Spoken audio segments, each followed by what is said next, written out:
साथियों नमस्कार। बहुत स्वागत है हमारे इस चैनल में। दोस्तों इस वीडियो के अंदर अभी हम लोगों के इंडियन पॉलिटी में पंचायती राज इससे रिलेटेड टॉप 40 क्वेश्चन देखने वाले हैं, जो कि आपके आने वाले एग्जाम से railway, NTPC, group D, SSC और दिल्ली पुलिस के लिए काफ़ी इम्पोर्टेंट है। तो आप इस वीडियो को बहुत ध्यान से लास्ट तक देखिए। चैनल पर नया है तो चैनल को सब्सक्राइब कर, जो पास वाली घंटे का निशान है उसे भी ऑन कर दें, ठीक है। तो चलिए शुरू करते हैं। देखिए यहाँ पर हमारा पहला क्वेश्चन है, भारतीय संविधान के किस भाग में पंचायती राज से संबंधित प्रावधान किया गया है। तो देखिए भारतीय संविधान के भाग 9 में जो है ये पंचायती राज से संबंधित प्रावधान किया गया है, ठीक है। इसके अलावा भारतीय संविधान के भाग 2 में ये नागरिकता से संबंधित प्रावधान किया गया है, ठीक है। भाग 10 में ये अनुसूचित और जनजाति क्षेत्रों से संबंधित प्रावधान किया गया है, और भारतीय संविधान के भाग 11 में ये संघ और राज्य क्षेत्र के बीच संबंध का प्रावधान किया गया है, ठीक है। क्वेश्चन नंबर 2 है, भारतीय संविधान के किस भाग में नगर पालिकाओं से संबंधित प्रावधान है।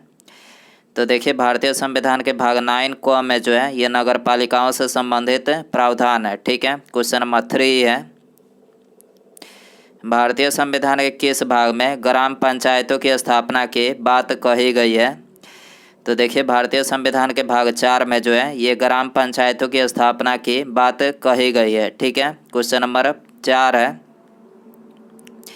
भारतीय संविधान के निम्नलिखित अनुच्छेदों में से कौन सा अनुच्छेद राज्य सरकारों को ग्राम पंचायतों को संगठित करने का निर्देश देता है। तो देखिए भारतीय संविधान का अनुच्छेद 40 जो है ये राज्य सरकारों को ग्राम पंचायतों को संगठित करने का निर्देश देता है, ठीक है। इसके अलावा अनुच्छेद 46 जो है ये SC ST और दुर्बल लोगों के लिए ये शिक्षा का इसमें प्रावधान किया गया है, ठीक है। अनुच्छेद 48 में ये कृषि और पशुपालन की व्यवस्था की गई है, और अनुच्छेद 19 में ये प्रेस की स्वतंत्रता दिया गया है, ठीक है। क्वेश्चन नंबर 5 है, भारतीय संविधान की 11वीं अनुसूची में निम्नलिखित में से क्या सम्मिलित है।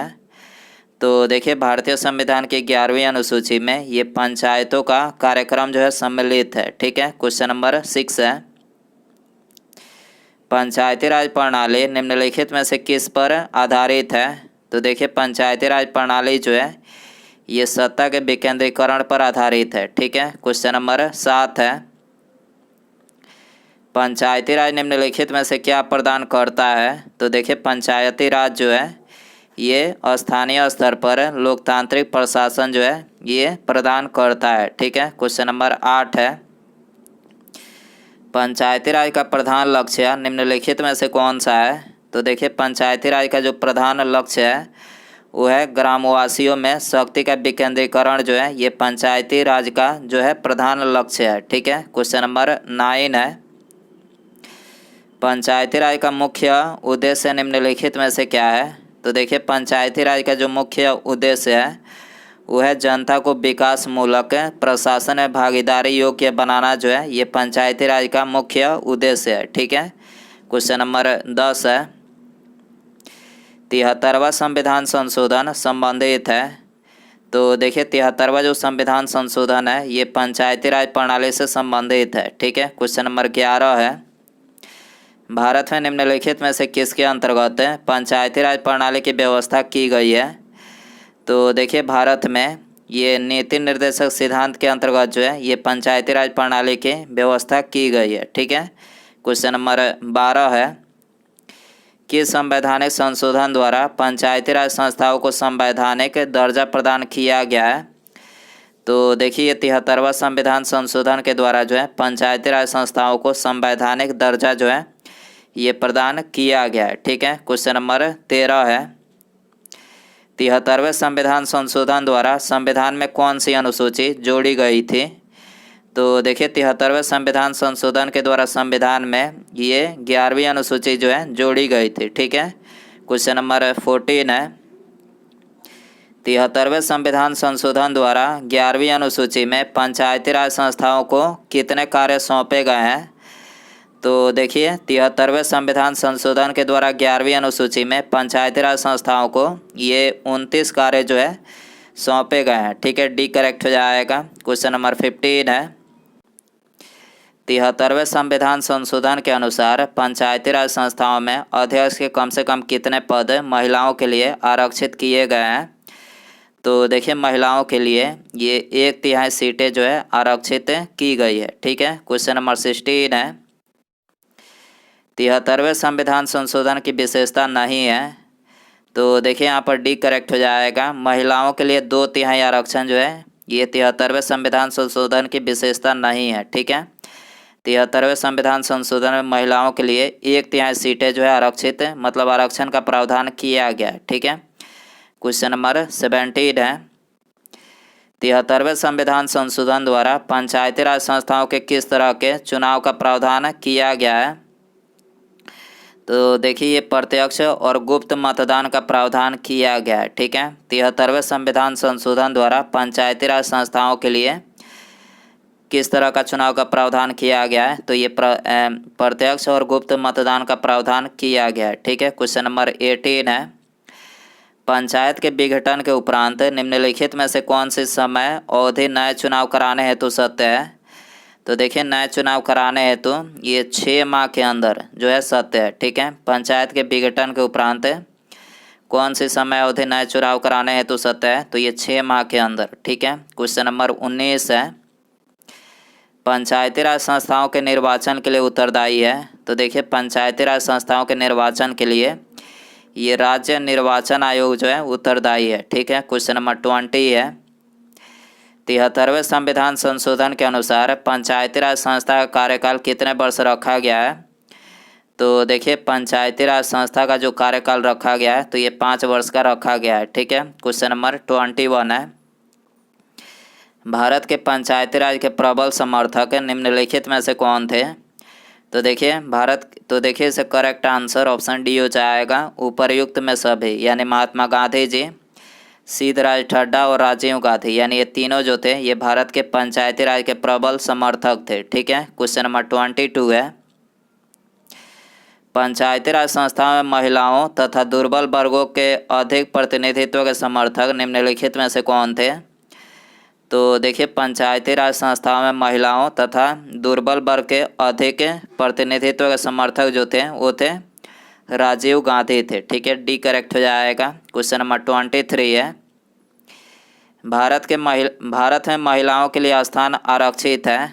तो देखिए भारत में महिलाओं के लिए जो स्थान आरक्षित है तो ये पंचायती राज संस्थाओं में आरक्षित है। ठीक है, क्वेश्चन नंबर 24 है, भारत में पंचायती राज अधिनियम कब लागू हुआ था? तो देखिए भारत में जो पंचायती राज अधिनियम लागू हुआ था तो ये 24 अप्रैल 1993 को लागू हुआ था। ठीक है, क्वेश्चन नंबर 25 है, पंचायत के चुनाव कराने हेतु निर्णय किसके द्वारा लिया जाता है?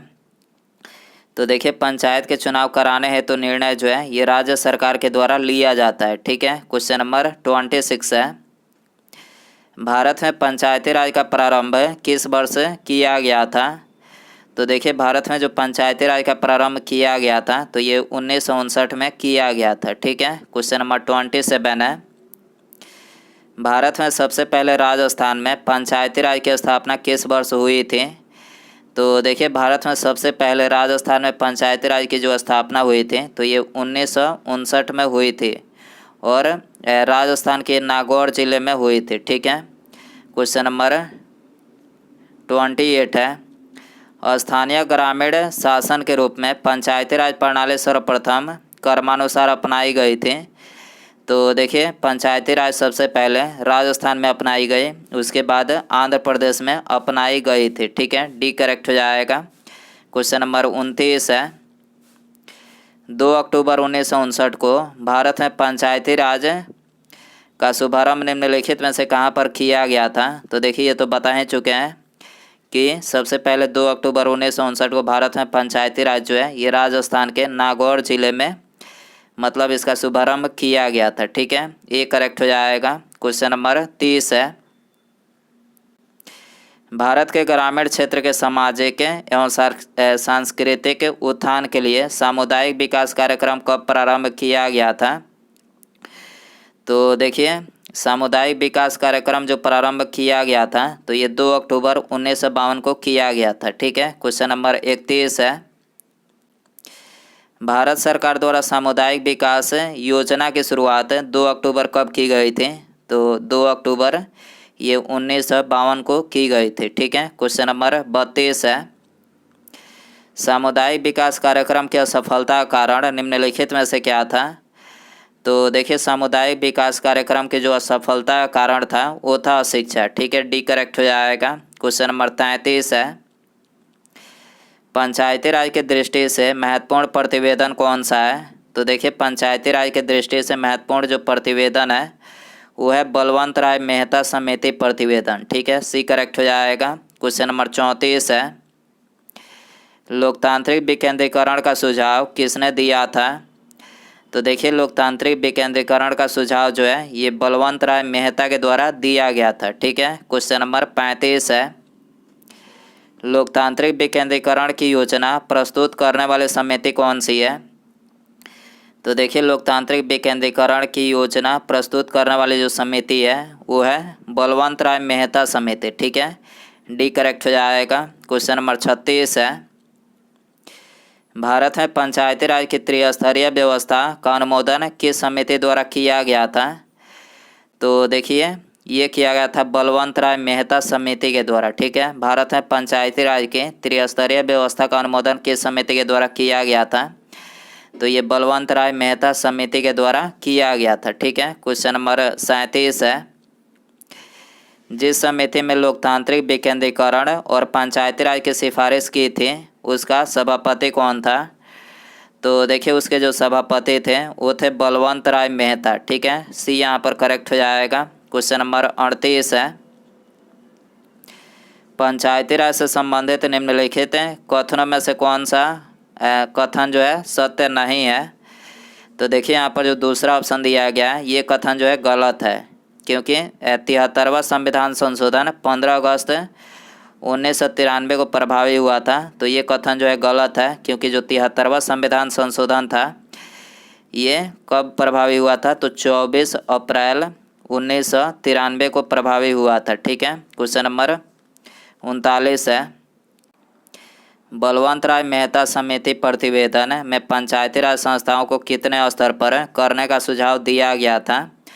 तो ये 3 स्तर पर करने का सुझाव दिया गया था। ठीक है, बलवंत राय मेहता समिति प्रतिवेदन में पंचायती राज संस्थाओं को कितने स्तर पर करने का सुझाव दिया गया था? तो ये 3 स्तर पर करने का सुझाव दिया गया था। ठीक है, उसके बाद यहाँ पर हमारा अगला क्वेश्चन है, बलवंत राय मेहता समिति ने किसको अधिक शक्तिशाली बनाने का सुझाव दिया था? तो देखिए, यहाँ पर आपको 4 ऑप्शन दिया गया है। तो दोस्तों, आप इसका आंसर जो है कमेंट बॉक्स में ज़रूर बताएं, और वीडियो पसंद आए तो वीडियो को एक लाइक ज़रूर करें, और चैनल पर नया है तो चैनल को सब्सक्राइब कर जो पास वाले घंटी का निशान है इसे भी ऑन कर दें। ठीक है, मिलते हैं अगले वीडियो में। Thanks for watching.